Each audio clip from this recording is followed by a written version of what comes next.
Coffee with Chief. I obviously have my coffee, and I have a special treat for you tonight. One of my mentors and I feel one of the legends of PTK, and he doesn't think he is, but in my eyes, he is one of the most profound and most highly skilled Tuhon in the world. I want to introduce to you guys Tuhon Mick from PTK Pilipinas. Hey, Tuhon, how are you?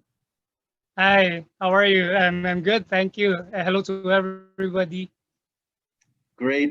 Thank you again for taking the time to sit down and having coffee with me. I know it's like 10 o'clock in the morning there and it's 8 o'clock. Everybody's always asking me, Chief, how come you're always drinking coffee no matter what time of the day? And I'm like, I never sleep. So I got to drink coffee all the time. So, Well, coffee is one of the best things in life, and I also enjoy my coffee. You should come over and get to try the local brew. oh, yeah, I can't wait to do that. I can't wait to get back. For everybody's information, I went back to the Philippines back in, I believe it was 2018. Because Grant Tuan said, Jesse, go back home. You haven't been home. And I wasn't I wasn't back in the Philippines for over, I think it was 45 years back then. I left the Philippines when I was a young age, and I haven't returned there as a tourist or a visitor. I've been there as a military guy, but I wasn't there as a tourist. So after 45 years, I went there and enjoyed the PTK Global Convention. I met Tuhon Mick and a lot of other Tuhons and a lot of other PTK practitioners, and that was the best time of my life. So I reached out to Tuhon Mick. I said, bro, can I just have a moment of your time so we can have coffee and let the world know who you are. So here we are. Even with the pandemic that's going on, I think Zoom is a great avenue for us to stay in touch with friends, family, and loved ones. Um, so Tuhon Mick, let's get right into it. This is Coffee with Chief, and I want to ask you a few things. First of all, I want you to go ahead and just kind of give yourself a little introduction. Who are you? What are you? Where are you? And what do you do?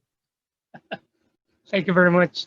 My name's Mick Alcaraz. I'm actually Michael, and I'm based in Manila, Philippines. I am one of the students of Grand Tuhon, and I'm presently a martial arts coach. And in particular, I teach Pekiti Tirsia.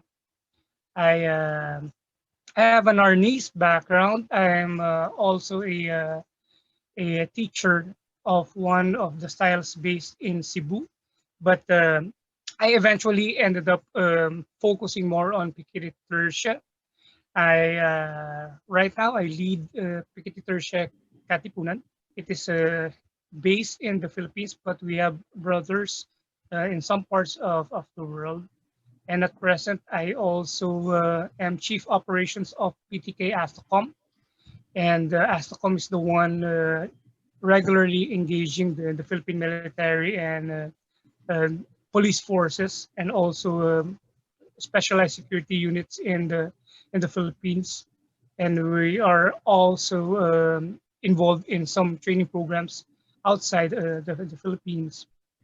And yeah, it's good to be here. Thank you for the invitation, Tuhon.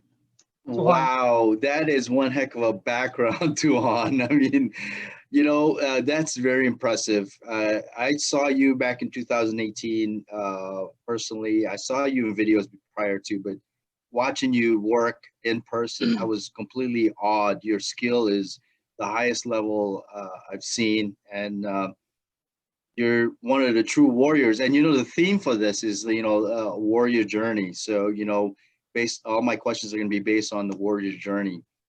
Speaking of PTK Katipunan, you guys just had an anniversary, right? We are actually going to have the celebration on the 15th of December. This is our 15th year, and we decided to have a month-long celebration, which started 15th of November, and every week we had some special offerings via Zoom, some sessions about areas of interests uh, for both martial artists and non-martial artists alike. And That's yeah, we're awesome. gonna have our 15th year on the 15th of December. Wow, that's awesome. That's impressive. 15 years of PTK Katipunan. I mean, that's awesome. There's a lot of groups out there. You're one of the premier groups in the Philippines, if not the premier groups in the Philippines for PTK. But you guys do much more than PTK. I see you guys leading the community. You guys are doing all these armed forces training programs. So you guys are very busy, and you and Tuhon Bob, I see you guys doing demos all the time, everywhere. Tuhon J, you guys are the hardest working people I know in the Philippines. I see you guys always working. Um, so were you born in Manila or somewhere else? Yeah, I was born and raised in Manila. I'm your typical Manila boy, but my Uh-huh. my uh, my my grandma and my grandpa were based in Cebu, so I was kind of like I'm very well acquainted and comfortable with the Visayans. And I see. my grandfather was a boxer, and my grandmother a piano teacher, and they moved to Manila, and then yeah, then later on, my parents met each other, married, and then here I am. I'm the sixth of 11 siblings, and Wow, 6 of 11. Wow. yeah, the saying goes like the more you are in the family, the better it is. You know, back in the day. Yes, yeah, for sure. Yes.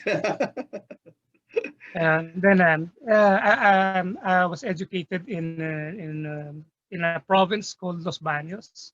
It's a university of the Philippines. And after that, I got myself involved in security work and government service after that. Then when I left government service in 2013, I focused myself in private security work and full-time Pekiti Tirsia teaching and coaching. And yeah, that's basically what I do from then until now, teaching Okay. Pekiti Tirsia where I'm needed. Well, you're definitely one of the premier leaders in PTK. Yeah, I've seen you in a lot of videos, old clips and so forth. Could you tell us a little bit about how did you meet Grant Tuhon and kind of like, the era of when you started, and how did you get started in PTK? When I was in security work in the early 90s, I one of our training programs, defensive tactics, and funny because back in the day, videotape training is very common, and one of the tapes that I had a chance to train on is surviving edge weapons. So that was the first time I got Wow. you know, Wow. introduced to Pekiti Tirsia because I saw this man who's doing a lot of knife work along with Guru Dan Inosanto. And later on, I realized from my colleagues that it's a Filipino martial arts that is teaching, and it's Pekiti Tirsia more particularly. And in late 90s, I had a chance to bump into some former colleagues who were doing Pekiti Tirsia. And so they invited me over, and I guess it was an old interest that was rekindled, so I decided to train along with them until eventually we lost contact with each other, and I got to train with some of the chaps based in Manila, and these are the Manila Pitbulls guys in 2000. That's when I met Tuhon, and he was introduced to me by brother Jasper, Tuhon Jasper de Uh-huh. Ocampo. Yep. And Ton Jasper back then was working, doing security work for the U.S. Embassy.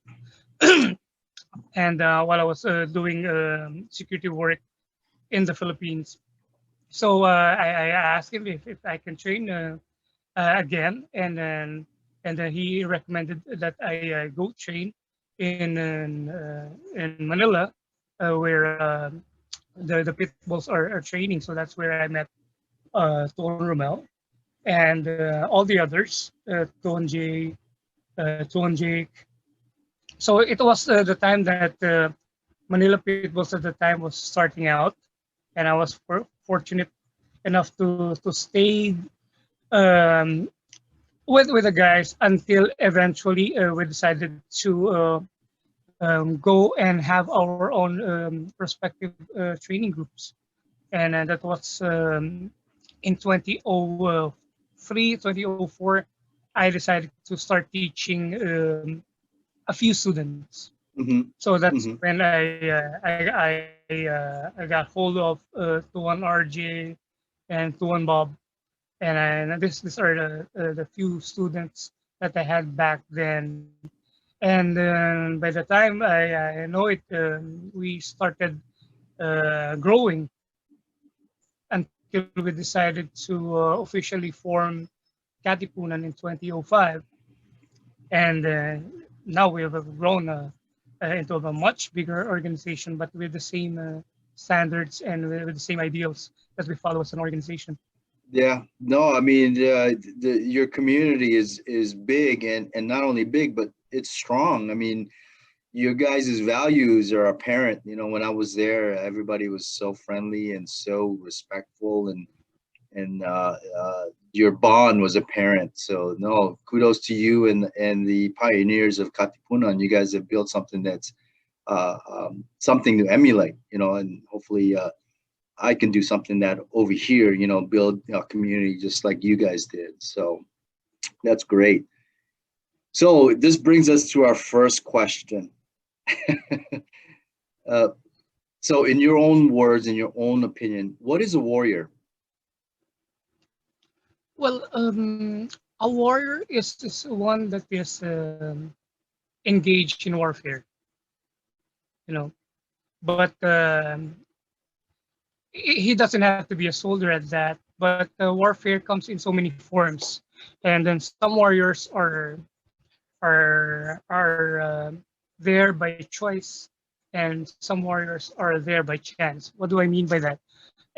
Some people just, you know, when they were young, they wanted to be a soldier, and so when they reached adult life, they signed up for the army or the armed forces, and there are some who by chance had to fight a different war. You know, we've got a lot of friends who who succumbed to some illnesses, and then that's also warfare.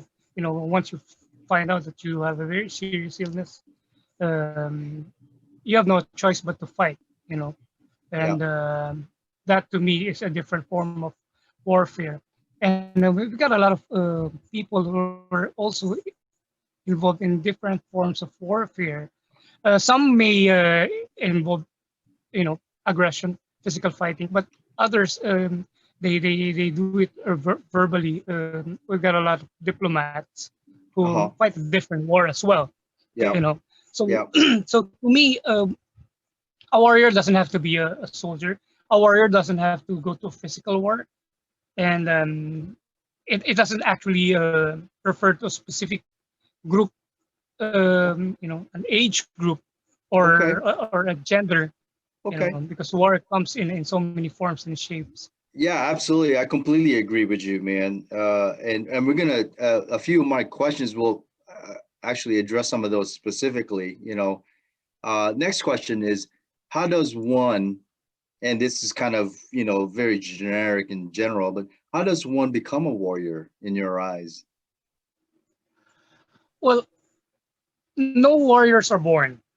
You know, Oh, it's okay. I like that. I mean, I like that. Yeah, yeah. That's one of my questions later on. You know, is a warrior born or is a warrior created? So, yeah, how does one become a warrior? Well, warfare is both an art and science, and for you to fare well in any fight, regardless of form and shape, you have to be educated and trained for it. You know, to put up a good fight. And Absolutely.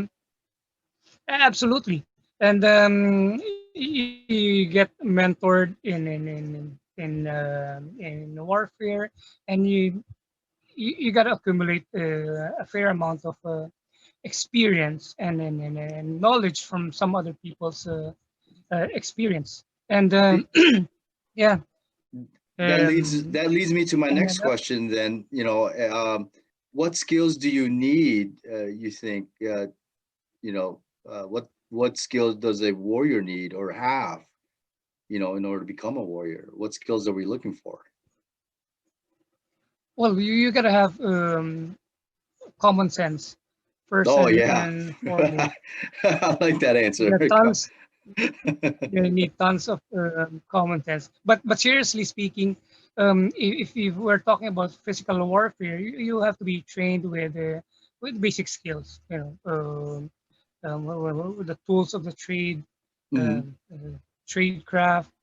You got to be educated and trained on all this sort of things. You got to have the mindset and that goes along with it. You got to understand the boundaries that separate warriors from savages. Yeah, You know what I mean. yeah, that's so Mm, true. Although some people would be able to justify that one man's hero is another man's terrorist. When both sides Yeah, are fighting a different kind of war, and they are there with a different set of mindset and with a different set of principles and philosophy. yeah, But yeah. what makes one the ideal warrior is someone that where his actions are based on good moral foundation. He knows what he's fighting for. He knows the moralities of what he's Uh-huh. fighting for, and Right. he can define what is what is good and what is not, and because there's definitely a very thin line that separates both sides Yep. of the Absolutely. coin. Absolutely. Yeah. In the academy that I've kind of put together, Combat Warrior Academy, mindset is a big thing. I mean, we get into so many things. We do guns, we do outdoor survival, we do Pekiti Tirsia, and we do other stuff. But you're right, Tuhon. I mean, mindset is the key, I think, and I like the fact that you bring up both sides because what I think is not necessarily the same as what the other guy thinks. And you're right. One man's hero is another man's terrorist. I completely agree with exactly what you said. So, but leading to the next question, and you kind of touched on it. What are the most important attributes of a warrior? you know in your mind, what are the most important attributes? You mentioned a few attributes already, but what are the most important attributes you think? Well, he's got to have, of course, discipline, Oh yeah, and for and, sure. and of course, the skill and the stamina that is required of the job, and he's got to have you know, the persistence to win any fight that is engaged in. But on the other hand, he should be welcome. He should welcome also the possibility that you will gain losses along the way. So you can celebrate victories, but you have to also mourn um, those who passed, and the losses also you have to accept. But you continue on, Yeah, you go on with the next mission, and you go on with the next war, yeah, and you go on yeah, with the yeah. next fight with the same dedication and perseverance that you should always have And in terms of skill, you should continuously hone your skill to fare well in every fight. You know, Hmm. these are the prerequisites that one should have to achieve positive results in any fight that is into. You know, I see you've been teaching for quite a long time, and I've been in some of your teaching courses and your sessions on Zoom. You're a phenomenal instructor. You know, your knowledge is way up there. I mean, I consider you one of the again, the most knowledgeable and most skilled fighter in the world. Um, that's just my humble opinion. But how do you teach someone to become a warrior? You said a warrior's not born, right? So how do you teach someone to become a warrior? Well, when we share Pekiti Tirsia technology to our brothers in the uniform service, we we we try to present material that they would definitely need, and take away anything that is not needed. You know, because one, time is an important element in every engagement, and you have to make sure that you maximize the learnings in a prescribed period of time. And when I stand there in front of them, the beginning of the course, I make sure that we level our expectations.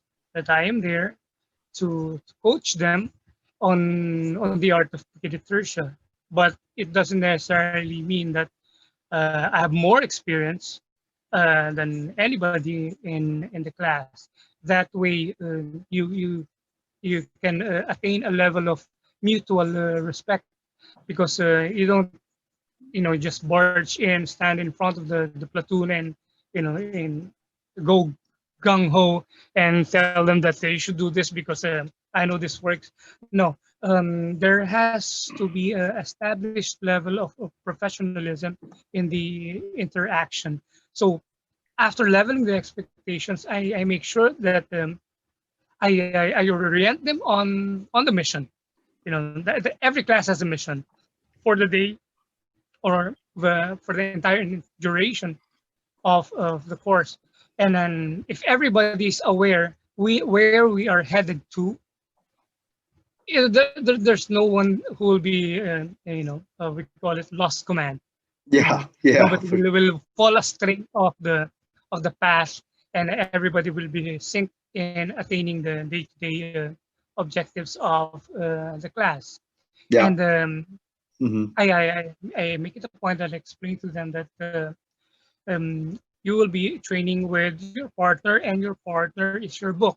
And as a training partner, you should let the one training on you open you up like a book, because some students will be, stiff, and then will Uh-huh. try to receive certain applications, and said, hey, you gotta stop doing that, because if Uh-huh. you don't loosen up and let yourself be opened by your training partner, it's not gonna learn, and it's not that's not the best way to do it.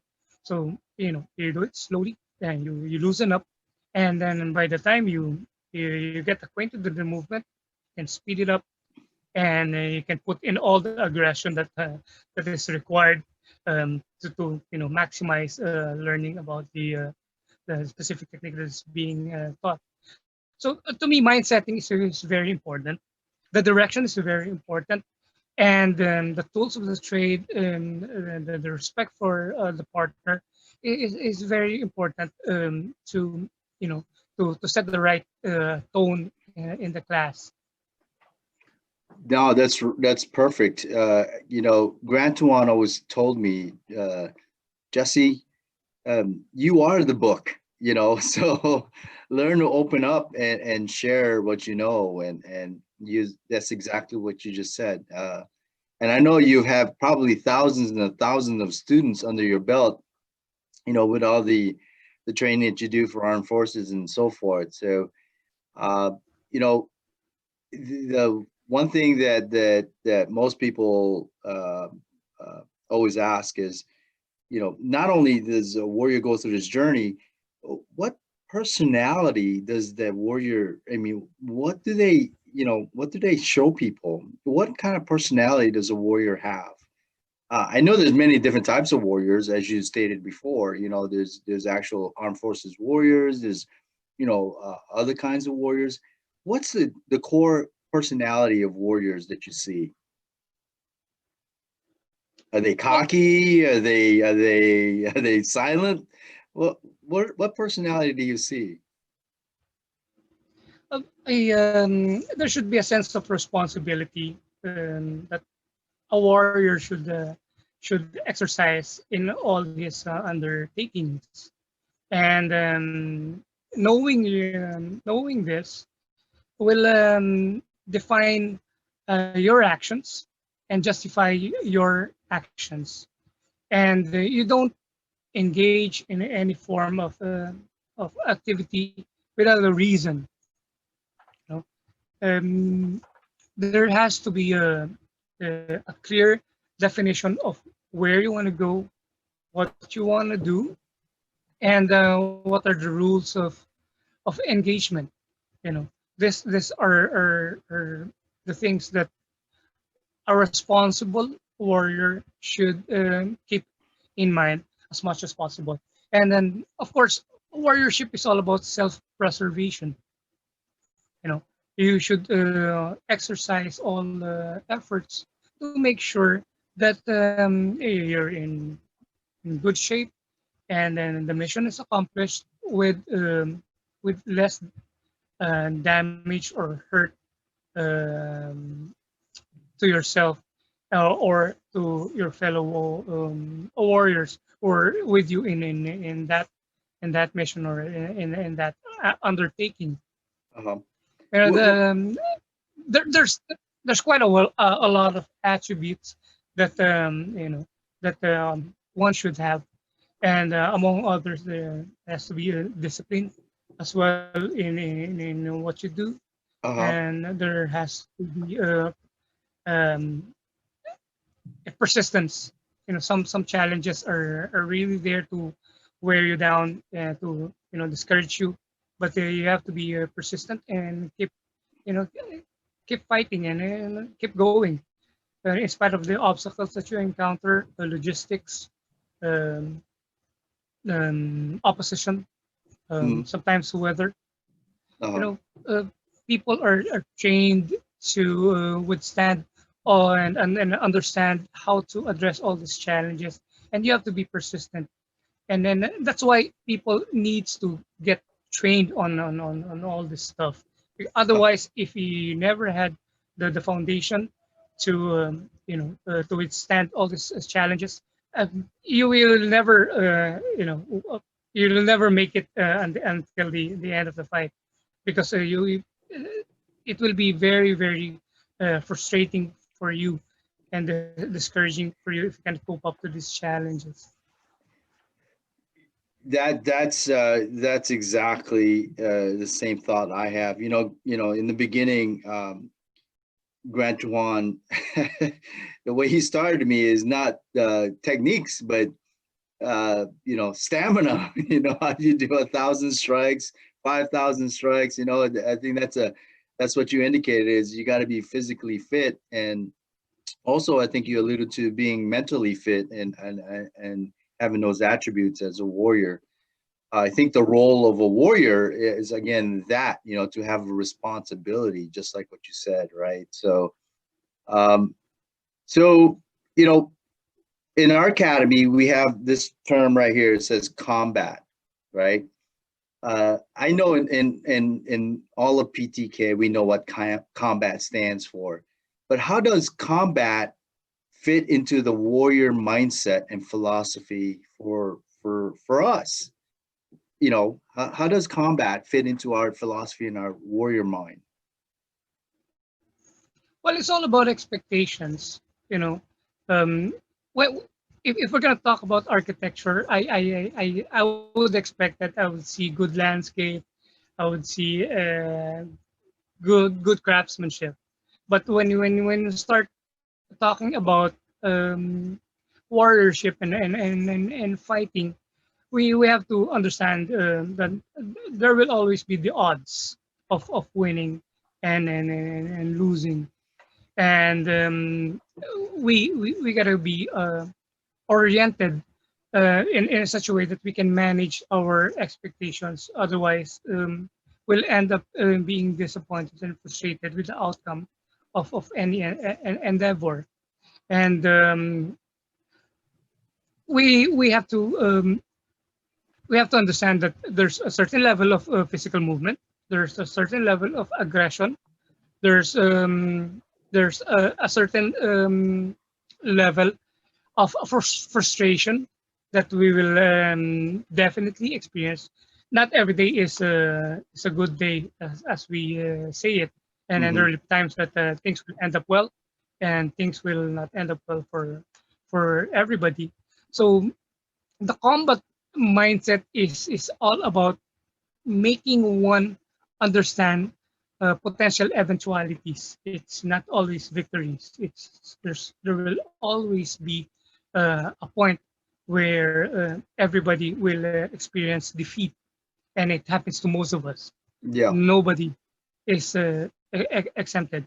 You might not you might not perish in war, but back home you'll die because of illness. Yeah. While Yeah. you're still in service, you know, uh, when it's your time, it's your time. When you're gonna lose, you're definitely gonna lose, no matter what you do, no matter how good you are, because not every day is a good day for everybody. No, that's man, you're like reading my mind. You're saying everything that I'm thinking and feeling. So I completely agree with everything that you said so far. And those words that you use, just really validates, the path that I'm taking, and the road that I'm taking. And, I'm glad to hear that, I consider you one of my mentors, that, some of your words, is the same as I feel. So I feel good about that.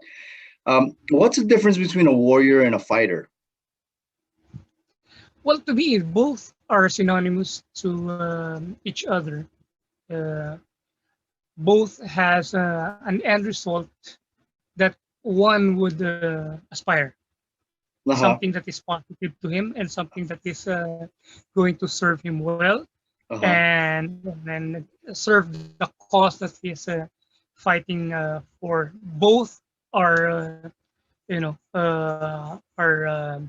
are going to experience victories because of persistence, determination, and discipline. But both will also over time experience defeats, both physically, emotionally, and mentally.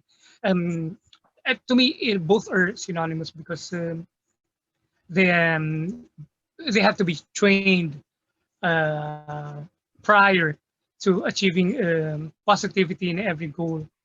Hmm. Otherwise, eh, the mission will end up in a failure. So to me, it's just synonymous. Okay. All right. I mean, I can agree with that. I mean, here's one. This is a fun question. All right. So let's have some fun with this one. So what powerful names, all right, that mean like warrior, would you use or name someone? Like, if let's say you are going to have a child and you want to give it a very powerful warrior name, what name would that be? Give me one example of a good powerful name. David, when I David. was young, yeah, biblically speaking, when I was young, you know, Uh-huh. I I, uh, I was told the story about David, how he defeated Goliath. Goliath Uh-huh. being a much bigger, much powerful, Uh-huh. fighter, Uh-huh. uh, and he ended up killing Goliath with a slingshot. Oh, You know, yeah, if yeah. there's one person who's in my vocabulary closest warrior in the first degree, that's gonna Uh-huh. be him. And then Yes. of course, we got several other warriors we have in mind, and then friends who are fighting from illness. This to me are real warriors. Uh-huh. And to present day and time, the frontliners we have in our fight against this pandemic, these are real fighters, Uh, man. uh-huh. I couldn't think of any other word to describe these people. These are real time and real life warriors that we have. Well, of course, we also have our parents, Yeah, uh, yeah, our for sure. moms and dad.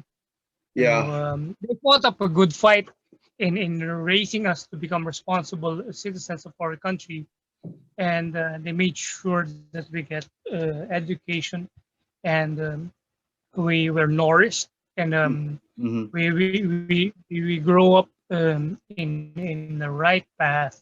And to me, and our parents are also considered warriors who put up a good fight to raise as well. So Yeah. yeah, David, our The, frontliners, friends who are fighting illness, and uh-huh. our parents. I love it. I love it. I truly believe that our parents were warriors. You know, putting up with me growing up, they had to be warriors. So, but oh man, to hear you say these words and how humble you are and how your words just really resonate with me. You're one of the most skilled fighters in the world. I've seen you fight a few times, already, and you are just, in my eyes, Tuhon, you are very skilled in the art of fighting. I mean, you really are. Uh, I think there's you, I think you were born a warrior. no, I don't think so. You know, you know what? When I was young, I wanted to train on martial arts. So, but growing up in a poor family of 11, Uh-huh. plus my 11. parents, of course, Yeah. the resources are allocated in such a way that all the luxuries in life are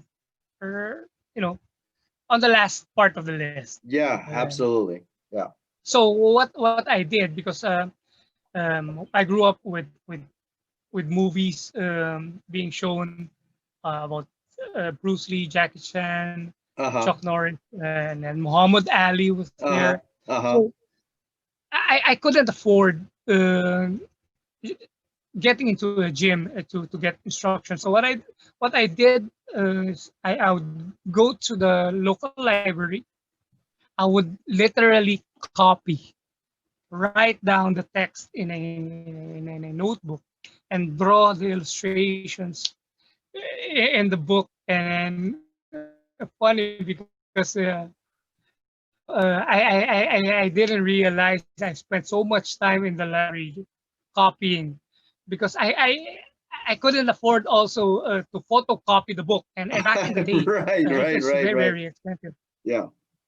So it's really funny. So it was a struggle, and then perhaps the thought in mind at a very age that I wanted to be something like this when I grew up, slowly accumulated over time, and of course we got a lot of influences, and these influences paved the way for us to get to where we are right now. But to be born one, I don't think so. Well, you move like you were born to be a warrior, man. I mean, you are smooth. I tell you, everyone that's listening, that's watching this video,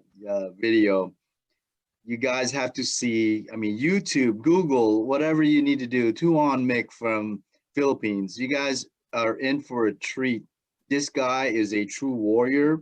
He is one of the smoothest guys I know when it comes down to moving. And his live blade presentation is so spectacular. When I was in the Philippines, my jaw was dropped because you were so smooth. And I was like, man, and Tuhon Bob didn't even flinch. Like he trusted him completely. Yeah, we've been training a while, Tuhon, Bob, and myself, Uh-huh. and that's one of the things I truly encourage everybody. You got to move with the blade, with the live blade every now and then, so you can establish control over the weapon. It's not the weapon controlling you because of fear. Fear is natural, but you got to get acquainted to your tools. So, and then getting acquainted with the tools with a trusted training partner Yeah, that's right. really helps That's a lot. right. Really That's helps right. a lot. It's yeah, no, for sure. I always tell my guys it's tough to find a training partner that, will trust you to, practice on you and vice versa. So no, absolutely. A training partner is one of the most important tools that you could have, I think, in going through, not only martial arts, but a lot of other stuff. So, we've had a lot of questions so far. I want to, have fun a little bit, and I don't want this just be a question answer anything. Tuan Mick, do you sing? What do you mean? Do I sing? Yeah, do you sing? I mean, do you like to sing karaoke or just like Grant Tuhan when Grant Tuhan goes to karaoke, do you sing along with him or what? Yeah, yeah. I do my share when Grant One is around. So I don't mind if people despise my voice, but Uh, yeah, I do sing, but I don't sing a lot. I play the guitar, and these are the things that I do on the side. I See, I'm I, I I'm love I'm music. I'm I learning love so music. much about you, man. I mean, I didn't know you played the guitar. I know you like to have a good time after the convention is done. Absolutely. Well, I think there's a lot of musical artists in Pekiti Tirsia, Uh-huh. Uh-huh. and there's really a lot of good ones. Uh-huh. Not just the one who knows how to play, but knows how to play them well. Yeah. Yeah, I know Tuhon Jim from England. That guy is musically talented, Tuan Harold, he played the drums when we were in Manila, so there's a lot of talent there, and a few others I've seen played instruments on Facebook and stuff like that. I'm gonna play a song, man. If you want to sing to this, go ahead and sing to this, okay? All right, bro. Listen to this. All right, here we go. Can you hear it?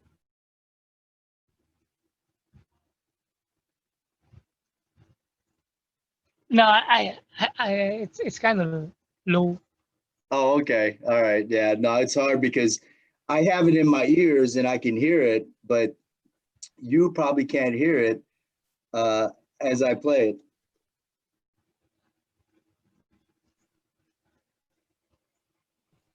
Nah, I can't hear it. Would you sing it for me? Here we go. No, can't hear it, bro. Oh, you can't hear it? All right. Oh, what's the music about? So I'm playing Freddie Aguilar, Anak. Ah, yeah, very very popular song. A song that we all grew up with. Oh, yeah. I mean, I still remember a few, Tagalog songs, from my childhood. I moved from the Philippines at a young age to, America. So, but I still remember my childhood, and remembering some songs, and I remember my dad liking karaoke, and he would play all this stuff. My uncle and my cousins and all that. And Anak was one of the ones growing up. Like everybody knew that song, and everybody sang that song, And then Well, there's actually a lot of translations of that song worldwide. yeah, I I heard one translation in Japanese and I was like, I know this song, but I can't figure out the lyrics because it's Japanese. Yeah, I know. It's so famous. It's worldwide, famous. It's been translated in many different languages, That's right. Yeah. It's a nice And song. It's a nice yeah, song. here's another song, and I'll tell you what it is. I'm playing it in my ear. You probably can't hear it, and I'm not gonna sing it because my voice is not very good. But this song is by old favorite of mine, Rico J. Puno. Oh Bakit yeah, ba ganyan ang absolutely good. ang tao?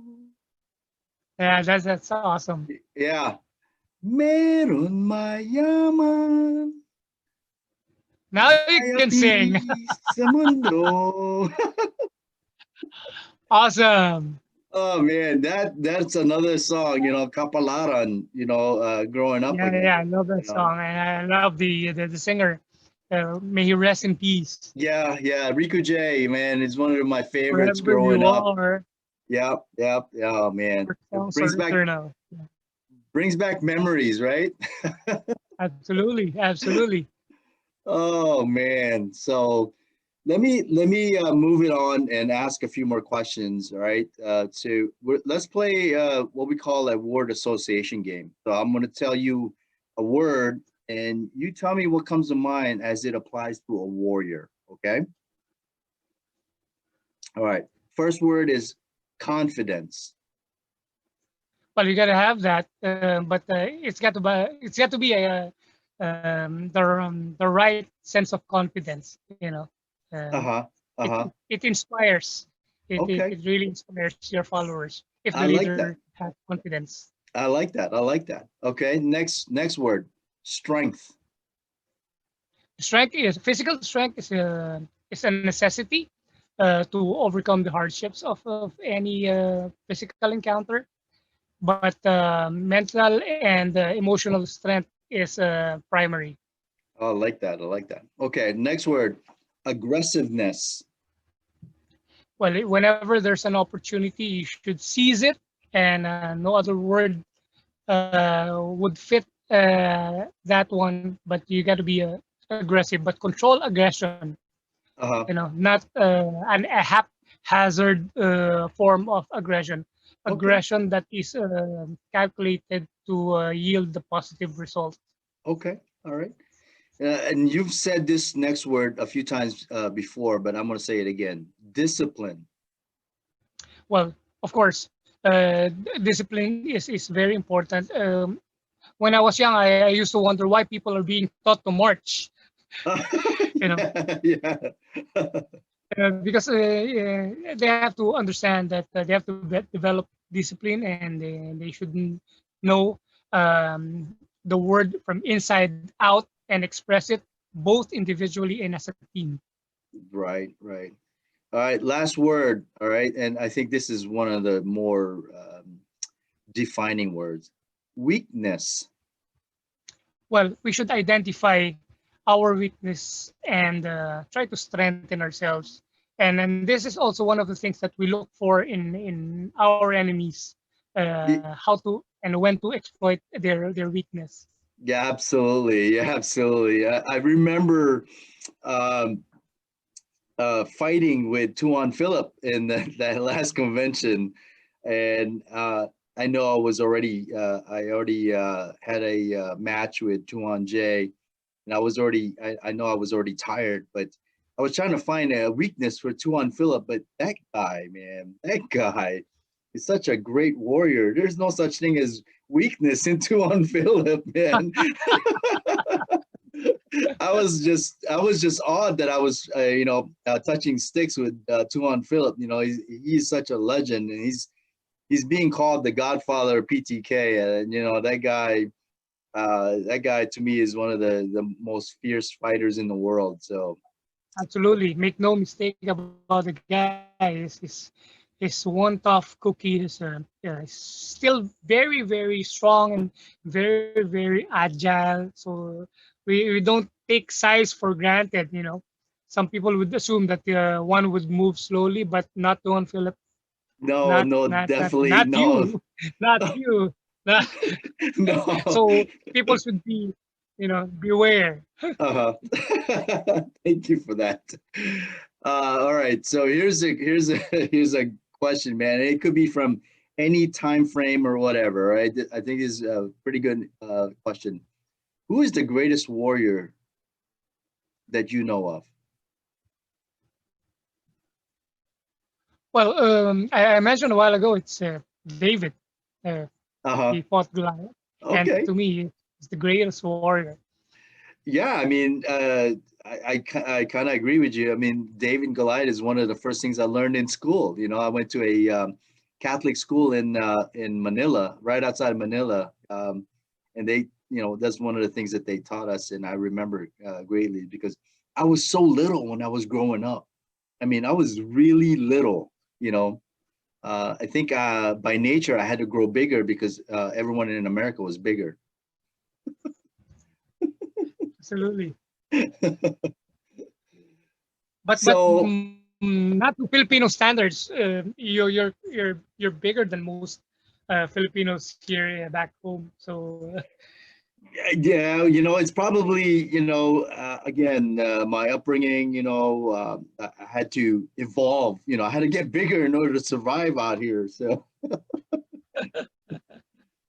I know growing up in Hawaii, I was so small. Everybody used to beat me up every day. Every day I would walk home, somebody would beat me up. It would be bigger guys, bigger girls. It didn't matter. They all beat me up, and my sister used to look at me like, defend yourself. I'm like, I can't. I'm so weak. So yeah, growing up in Hawaii was not easy. Of I could course, imagine. not only were they big, they were also fast. So I was like, Oh yeah. but yeah, but like I didn't have, we didn't have a lot of money, so I didn't have money for lessons. So I used to watch my friends go to karate, class, and I would sit outside and wait for them, and then just sit there. And not to make this long story, but one of the teachers saw me outside, said, "Hey, come here and hold these pads for the students." So I held the pads, and then later on, he kind of told me to help clean up, and after help clean up, and I went back and he told me to hold the pads again. And later on, he started showing me how to kick, how to throw. It's a karate judo school, back in Hawaii. And that's Hmm. that's kind of how I started learning, not because I didn't have any money. Even when we moved to Chicago, I didn't have any money. So I would go to schools, watch, and just like you, take notes, and studied it in my mind, go home and practice it or whatever, and watch all the movies I can. So but now that I'm, military actually helped me out because I was all over the world and I was able to train with many different styles and many different Yeah. masters. You know, I would go to Okinawa and train with those masters. I would go to the East Coast or the West Coast and train with those masters and so forth. So, and I got into everything: kung fu, karate, arnis de mano. I trained in. Arnie. Oh yeah, Yeah. I went to a school in San Diego, and the first day I walked in, because I said, I'm Filipino, I want to learn Filipino martial arts, and they were doing arnis de mano is what they called it, right? But come to find out later on, it's babao arnis, Hmm. and come to find out that Guru, Guronari. Guru Nari Baba was also in the Navy as a police officer. So it kind of resonated with me, and I trained with his at the time his top student, Sifu Maestro Dan and Fred Cepeda is the guys that I trained with. And the first thing that they did when I walked in was not only introduce me, but they said, "Here, grab a stick. You're gonna spar with this guy." And I was like, "What?" And I remember this big guy, he's putting his helmet on, he's putting his gear on, and I'm like, I'm gonna what? Fight this guy? And they're like, yeah, fight. And then we did Kempo. And then the first thing they did was, Jesse, you're gonna fight this brown belt. I'm like, what? I'm like, yeah, fight. So so you know, it was that school kind of introduced me to fighting. They said, you know, you come here and learn all the forms, but you come here to fight. Uh, You know, so we went yeah, all that's over the the place, spirit. yeah, and fought and so forth. So yeah, it's been a long time, man. I mean, I know that Sifu Grandmaster Fred has passed, or Dan Cepeda has passed away. I believe Sifu Fred is still alive, and I think he's living in Guam. But there's other people on Facebook that I see that I've known from, God, that's 20, 30 years ago, you know. I've had some people I've trained with in the past and so forth that I still see on Facebook. So Facebook is good Right. because, you know, it's a way to reconnect and re-engage That's and true. keep in touch. So one last question, Tuhon. Yes, the one. Based on your journey as a warrior, as a mentor, and as a leader, what advice would you give to the warriors going through the journey? Well, be open to any learning opportunity that you'll encounter every step of the way. Sometimes we're fixated to the fact that we are already teachers and trainers, but we never appreciate learning from our students. Be open because training and learning never stops, and you should, take every opportunity to get something out of it, process it, and make the best out of it, and continuously improve yourself. Never stop training, never stop learning, never stop seeking higher studies. Yes, You know, yes, because yes. complacency is something that is not good for people like us. Yeah, You know, just when you thought you're good enough, you're not, yeah. and this gives us the false sense of confidence. Some people, they tend to take their health for granted, and it is one of the key elements for us to fare well in battle. Uh-huh. If we have the stamina, if we have the strength, and we have the good physical makeup to cope up with the physical challenges, you know, Yeah, keep ourselves in tip-top shape, um, physically, emotionally, and mentally, and stay yeah. focused. Oh, yeah. Because if you No, yeah, for sure. lose sight of your objective, you know, if you don't have a cause that you're fighting for, that's pointless. Oh, I think that defines our very existence. If you hmm, don't have a cause, if you don't have a goal, if you don't know what you're fighting for, what you're doing is self-serving and is pointless. yeah. No, I completely agree. Well, bro, I mean, thank you so much for taking the time to talk with me, and I truly appreciate all your words of wisdom. You know, I listen well, and I'm sure I'm going to listen to this recording over and over and over again because you dropped some very valuable information there, and a lot of it, you know, resonated with me, and I truly believe all your words are words of wisdom tonight. So I truly, again, thank you. Maraming salamat po. I mean, thank you so much for taking the time. I should be the one thanking you for the opportunity, bro. And yeah, I hope one of these days when COVID is over, you can find time to come over and enjoy Manila, Absolutely. and get to visit the brethren, Oh, and yes, yes, yes, definitely enjoy it here. for sure. Now, guys, you guys are listening. Take this opportunity to learn who Tuhon Mick is. I'm telling you, take it from me. He is one of the best instructors out there. He's the most knowledgeable, and his skills are way up there. So if you want to get to know him, reach out to him. You want to set up a Zoom session with him, and you know, I just did a Zoom session with him a month or two ago with the Seguidas, and I'm telling you, this program and his teaching methods are outstanding. So, you know, take the opportunity, reach out to him or reach to me and I'll connect you because every time somebody reaches out to me and say, "Hey, Jesse, I want to go to Manila. Who can I train with over there?" And I have no hesitation. I say, "Go with Tuhon Mick. Tuhon Mick will show you everything you need to know." You know, not only is he a great instructor in martial arts, especially in Pekiti Tirsia Kali, but he's just an all-around great guy, and you will enjoy your time there. So, guys, take the time. Tuhon Mick, all right, from PTK Pilipinas, PTK Katipunan. Him and his group are the premier group in the Philippines, in my book. Um, we here in Combat Warrior Academy, Coffee with Chief, greatly appreciate Tuhon Mick and the time he spent with us.